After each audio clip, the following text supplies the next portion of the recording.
Hola mis amigos de Generación de Fuego, estamos otra vez aquí en otro programa más, en otra plática más y queremos compartirte el día de hoy. Estamos bien contentos, es el primer programa del año.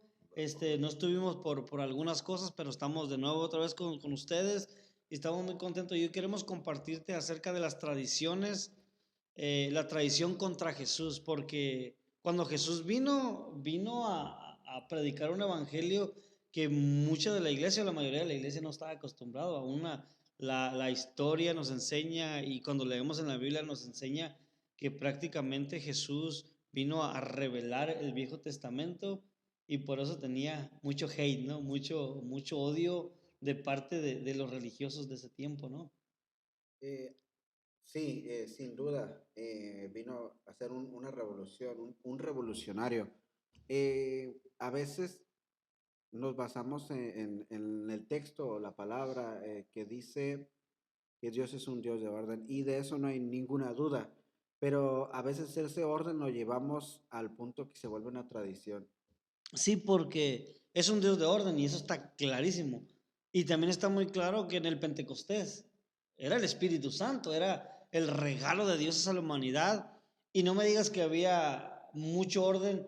en- O, hablando o- hablando del ser, de cómo el ser humano lo ve, cada uno está hablando en lenguas diferentes y dice la misma Biblia, ¿no? Que llegaron, hey, estos están borrachos. ¿Por sí. qué? Porque había un desorden para el ojo humano, pero un orden para Dios, porque era a la forma de Dios. Entonces muchas veces pensamos que para lo que nosotros es orden, para Dios también es, pero muchas veces no lo es así. Y es que no tenemos que seguir un itinerario cuando el Espíritu Santo se manifiesta, dejarlo fluir, porque también sería un error el que constrictemos, ¿es Sí, correcto?, sí. al Espíritu, que dejamos que fluya como Él quiere. Igual sabemos lo que, o nuestro espíritu reacciona a lo que es realmente del Espíritu de Dios y también a lo que no. Entonces, ese orden podría ser que sea el Espíritu Santo el que tome el control. Pero, ¿cuáles esas tradiciones que podemos, una tradición que tú puedas ver en la iglesia que dices, no necesariamente tienen que ser así? Pues la tradición a veces es el orden de cómo es un servicio, ¿no? Empezamos a cantos más alegres, luego canto de adoración, y en la mayoría de las iglesias, ¿no? Y luego la predicación, y luego se ministra, y ofrenda, y un canto para terminar, y nos vamos, ¿no? Y a veces mucha de la gente viene a la iglesia y dice, hey, es que no hay acción de gracias, es que no hay esto, es que no hay otro, como lo había en mi otra iglesia. Pero eso no significa que somos una iglesia menos espiritual. O vamos a hablar del púlpito. Si quitamos el púlpito de una iglesia, sigue siendo la iglesia, se sigue predicando el mensaje. Pero tenemos un púlpito porque nos parece más conveniente, pero es parte de nuestra tradición, por decirlo así, ¿no? También un punto bien importante es que como tenemos imagen de un templo, así mismo no predicaba Jesús. La Sí. Biblia dice que en donde estuvieran, se subían a algún estrado y sobres a darle. Los apóstoles en una barca, en las sinagogas, que la sinagoga no era un templo tal vez como los que conocemos hoy. No, y luego, de hecho, se predicaba sentado, ¿no? Muchas de las predicaciones eran sentados, y ahora si yo predico sentado me van a tildar Paquetón, de paquetón. flojo, ¿no? Y es por eso que la religión no entendía a Jesucristo. ¿Por qué? Porque la religión quería estar adentro de la iglesia y Jesús se salía fuera de la iglesia. La tradición era, yo me siento en los primeros lugares porque yo soy el santo, yo soy Blue Demon, no, yo soy santo, yo soy el que te predico, el que te hablo de la palabra. Y Jesús decía, no, pues fórmense, no se formen en la primera fila. ¿Para qué? Para que no los avergüencen si los cambian de asiento hacia atrás. Dice, pónganse en la última fila.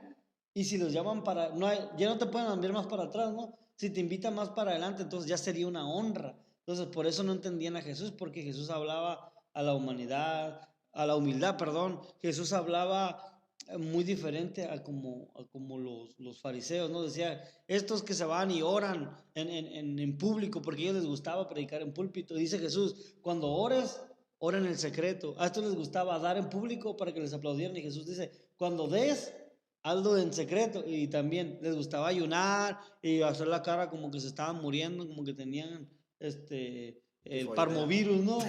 De 4 días. Y Jesús dice, no, cuando ayunes, lávate la cara, que la gente no se dé cuenta, peínate, échate gel, por lo menos hasta talco si quieres en la cara, pero que no demuestres que estás ayunando o que estás dando o que estás orando. Y era todo lo opuesto. Él mismo decía, no sean como los hipócritas que lo hacen en Exactamente. público. Esa sería una tradición que hasta ahorita se sigue, de aquellos que a veces vemos que se sientan hasta enfrente, que son los que oran bien fuerte, que dicen vanas palabrerías, dice la Biblia, vanas palabrerías. Desde nuestra humanidad podemos decir, no, hombre, este bro está lleno de Dios, no, qué poder, qué unción. Pero hay una tradición que se está siguiendo por cómo él se adoctrinó o lo adoctrinaron, lo discipularon, y lo vemos también em, en esas personas que también por las calles, también la Biblia lo dice, que se ponían en las esquinas y oraban, y era como para levantarse el ego y hacerse sentir menos a los demás, y decía uno, dijo, gracias Señor porque no soy igual que todos esos, ¿recuerdas? Sí, sí. Y es que, Como diciendo, todos los demás están sí, mal, yo nomás estoy bien, o gracias que no sea, son como aquellos, ¿no? sí, Pecadores. ¿qué humildad tiene eso? ¿Qué de Dios tiene eso? Otra cosa, brother, y aquí está el punto clave. Suéltala, suéltala. Ay, ay, ay, ay, ay, ay. Brother, el vestuario, Hermano, no me digas eso. que los tenis, Sí, es que está predicando con tenis, no trae corbata el hermano. ¿Cómo Dios se va a manifestar? ¿Cómo Dios va a tener una unción si no tienes corbata? ¿Y qué tal si nos vamos al tiempo de Jesucristo? No creo que haya usado una corbata en su tiempo.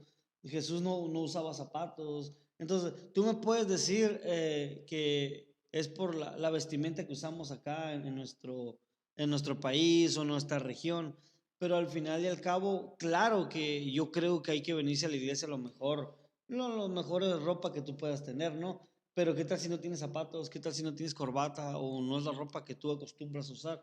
Y mucha gente se recarga más en la vestimenta que en la presencia de Dios que traiga la persona. exacto. El profeta Joel decía, rasgado vuestros corazones y no No, vuestros no, vestidos. O sea, no, como yo vengo vestido, como tú vienes vestido, no es a lo mejor la manera que a los demás les gusta, pero tu corazón está dispuesto. yo creo que has dado en el clavo. ¿Por qué? Porque al final de cuentas es el corazón. ¿Sí? Si yo vengo con la mejor ropa o una ropa muy Pues, presentable, parece que traen es muy barata, brother. no, pues la Navidad me pagó bien. Pórtate bien y te va a pagar bien la Navidad, ¿no? Ay, celebra Navidad el hermano, una tradición. Es que hay tradiciones que no necesariamente están mal, pero cuando están mal, cuando atropellas el evangelio por tus tradiciones. Porque No, le decía, hey, dice, ¿ustedes por qué rompen nuestra tradición de lavarse las manos? Y se están comiendo con las manos sucias. Y Jesús dice, a ver, mijo, y les pega una cátedra y le dice, ay, ustedes hablan de la tradición esta, pero ¿qué tal el mandato que dio Dios de honrar a tu madre y a tu padre? Y Jesús les empieza a dar una cátedra. Querían a la misma palabra viva, ¿no? Querían derrotarlo con palabras y te das cuenta que Jesús no estaba contra la tradición, pero sí estaba en contra de que tú atropellaras el evangelio por causa de tu tradición, por causas que tú crees que no son necesariamente bíblicas. Redimidos dijo algo, escuché, ¿Escuchas a Redimido? Y Dios me hermano, perdone, no, Dios bendiga a nuestro hermano, ha Dios lo sido de bendiga, mucha hermano. bendición para, Yo sé que nos está escuchando. yo sé, mándanos un En saludo, fe, brother. por Escríbenos ahí, pon favor. un like y dime cuándo quieres estar acá con nosotros. Brother, decía el brother, oye, es que tu ropa no es cristiana, le dijeron, no, pues mi ropa es mía, el Sí. cristiano soy yo. Entonces, hay muchas tradiciones que vamos marcando por lo que pensamos que todo lo que nos rodea debe ser cristiano. Y a veces todo lo que nos rodea es cristiano, menos uno. Fíjate a un tío bien cómico, Sí, a veces tenemos la camisa cristiana, pero el alma bien perdido. satánica. Dice que un hermano llegó y le dice, uy hermano, ¿tú qué eres? No, pues yo voy a la iglesia, soy cristiano. ¿Cómo? Dice, yo ya fui maestro ya fui apóstol, ya fui evangelista, ya fui pastor, ya fui esto, ya fui el otro. Y dice mi tío, ya nomás te falta ser salvo. Sí, porque voy a dar una noticia, no porque seas misionero, pastor, arcángel, químico, en la palabra psíquico, en profecía o lo que tú quieras, eso no significa que seas salvo, No, porque al final de cuentas esos son nombres o son renombres que muchos ni siquiera Dios los ha llamado, sino que ellos mismos se lo han puesto y simplemente lo usan para mostrar una máscara o mostrar una proyección que al final de cuentas no lo están viviendo por dentro. Prefiero una persona que se siente en una silla y que no le interese un nombre, pero que le sirva a Dios con toda humildad, con toda sencillez y que tenga su corazón limpio ante Dios. Creo que de esa manera demuestra más a Dios. No, ahí estaba leyendo una vez y hay ¿cómo que una vez? o sea, una vez un libro Ah, ok. y luego lo leí otra vez y luego otra vez porque no lo podía entender. No, y habla acerca, dice que él iba a una iglesia y él era alguien que jugaba fútbol americano en la NFL y dice que iba a una iglesia y de repente fue a un restaurante y llegó ahí y se encontró al rabino, ¿no? Apóstol químico industrial en la palabra profética. Y cuando lo vio, él se paró muy santo, agarró su comida y volteó, no lo saludó, siguió caminando, se fue de largo, porque era el santo, ¿no? Ni siquiera le podía dirigir la mirada. Dice, y llegó otro hermano dice, de la misma iglesia y cuando me vio me saludó, me abrazó, me dijo, Dios te bendiga, con permiso hermano, que disfrute su comida. Dice, ¿quién se portó más cristiano o más hijo de Dios? Dio más Dice, testimonio. sí, el rabino o el rábano, ¿no? El rabino o esta persona que no tiene un renombre, pero realmente enseña a Dios, ¿no?